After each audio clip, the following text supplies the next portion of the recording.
চলতি মাসের মাঝামাঝি সময়ে এইচএসসি পরীক্ষার ফল প্রকাশিত হবে।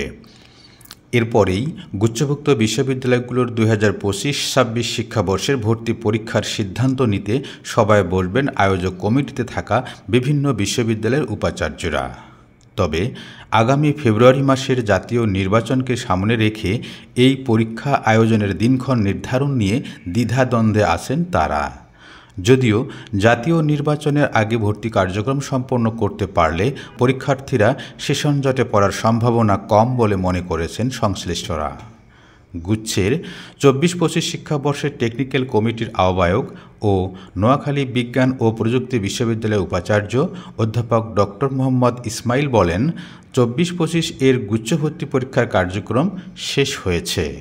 আমি গত বছরের গুচ্ছের টেকনিক্যাল কমিটির হেড ছিলাম।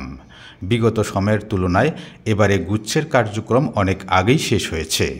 এখন পর্যন্ত আমরা বিতর্কের ঊর্ধ্বে আছি। তিনি বলেন, 2025-26 শিক্ষাবর্ষের গুচ্ছ ভর্তি কার্যক্রম শুরুর অপেক্ষায়। এ মাসের তৃতীয় সপ্তাহেই এ বিষয়ে একটি মিটিং হওয়ার কথা রয়েছে। মাওলানা ভাসানী বিজ্ঞান ও প্রযুক্তি বিশ্ববিদ্যালয়ের ভিসি গত বছরের গুচ্ছভর্তি কার্যক্রমের সভাপতি ছিলেন। তিনি দ্রুত একটি মিটিং করে 2025-26 শিক্ষাবর্ষের গুচ্ছের কে আহ্বায়ক হবেন সেটার সিলেকশন দেবেন। পাশাপাশি কোন কোন বিশ্ববিদ্যালয় গুচ্ছে অন্তর্ভুক্ত হবে সে বিষয়টিও আলোচনা হবে এবং ইউজিসি শিক্ষা মন্ত্রণালয়ের সাথেও মিটিং হবে। তিনি আরও বলেন, আমি মনে করি জাতীয় নির্বাচনের আগে ভর্তি কার্যক্রম সম্পন্ন করতে পারলে শিক্ষার্থীরা অনেকটা ঝামেলামুক্ত হবে। এতে শিক্ষার্থীদের 3 থেকে 4 মাস সময় বেঁচে যাবে।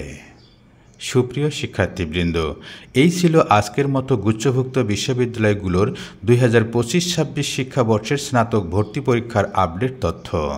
ভর্তি সংক্রান্ত পরবর্তী আপডেট পেতে ডেমোটিক এডুর ইউটিউব চ্যানেলটির সাথেই থাকুন।